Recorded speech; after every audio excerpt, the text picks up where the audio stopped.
Hello there. Now that's not a question Brexiteers should be asking, is it? The question, is the UK ready for Brexit?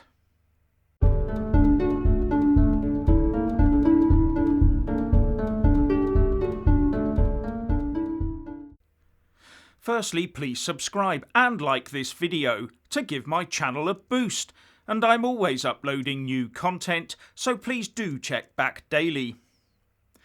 So there'll be thousands of Brexiteers out there screaming, yes, we are ready for Brexit, and the Remainers or Rejoiners will be shouting, no, we're not. And on we go with the Brexit Punch and Judy show. But I'm not asking about whether individual companies are ready with every dot on the I and every cross on the T to go forth and trade on the 1st of January. I'm not asking if every law, every rule is perfect for us to take back control of our laws, borders and money. I'm not asking if every government department is 100% ready with all the answers. I'm not asking if every supply chain is perfectly ready to go. Nor am I asking if every single trade deal with every conceivable trading partner is up and running 100% and ready for the off. No, nothing in life is perfect. I'm asking if the UK as an entity is ready. Because ready or not, it's happening, and it's no good digging your heels in or burying your head in the sand and saying it'll go away, because it won't. And I look at it like this. The Brexiteers view leaving the European Union as some sort of job promotion. Great to shrug off the old job and can't wait to get stuck into the new one, warts and all. But ardent Remainers seem to view it like a job lost, with no hope for the future, and apparently with no intention of making the best of it either.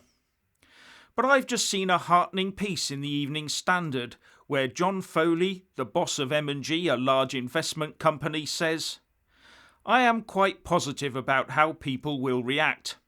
If there were a breakdown in negotiations, I think Britain would really step up. Commerce in the UK would step up and fill any gaps that arise. And he goes on to add, we are a trading nation. That is the way we grew up, and that is the way we are. We are brought up to react positively.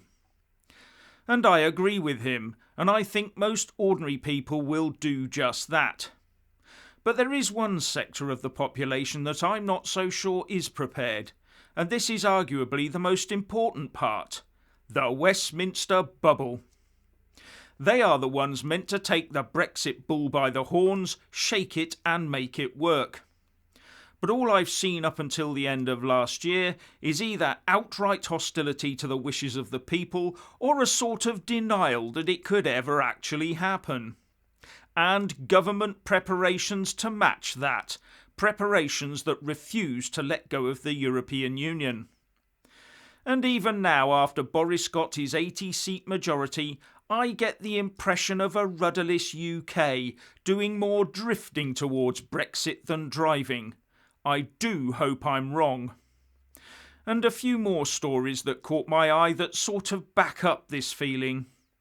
In the Telegraph, Mark Allman says that dithering Britain is in denial about EU-Turkey geopolitical time bomb, and that the lassitude gripping British foreign policy this summer is a symptom of deeper confusion in Whitehall.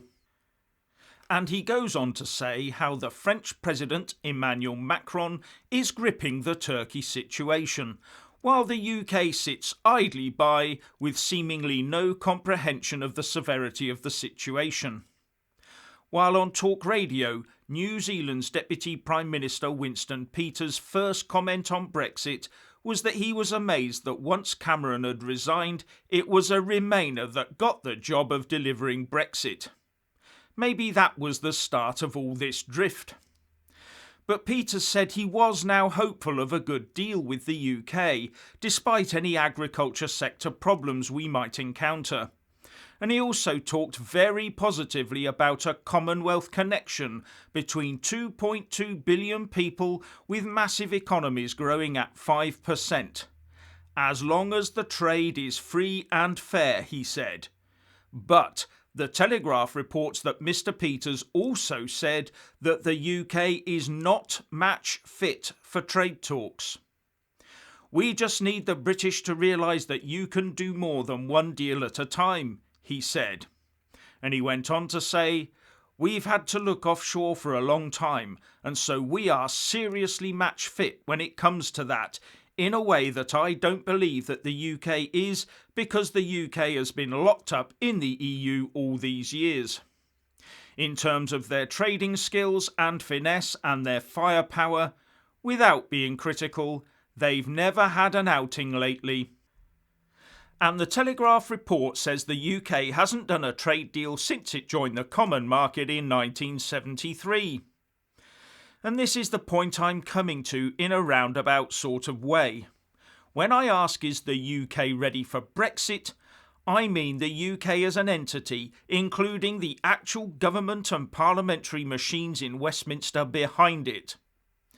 For example, I'm not sure how many of our politicians, both MPs and Lords, Brexiteer or not, are really ready for the moment when no more instructions float down from the EU onto civil service desks, needing nothing more than a tweak here and a tweak there to make it look like UK law, then a rubber stamp and dispatching to the out tray. Then MPs and Lords turn up for a quick vote in the Houses of Parliament and job done. And I do wonder if many in the civil service, after decades of rewriting EU law into UK law, have lost the imagination and ability to draft independent laws. Are our lawmaking and government systems really ready for the stark reality of the buck stops right here? So you have to wonder how many other arms of the establishment are not, as Winston Peters puts it, match fit. Is our Foreign Office ready to operate without an EU umbrella? How about the courts?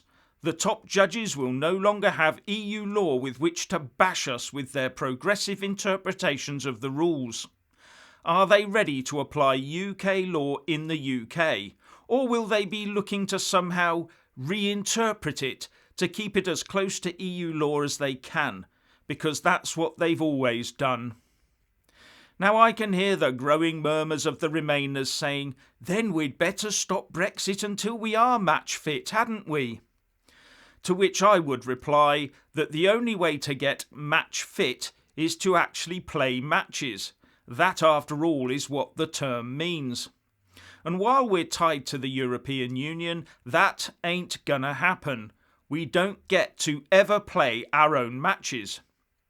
And the longer we stayed tied to the EU, the worse this situation would get. But there is also the matter that we are still tied to the EU rules until the end of the year. So taking action now to try and tackle things like the matter of rubber dinghies and their occupants will be rather more difficult today than it will be in a few months' time. But there is good news.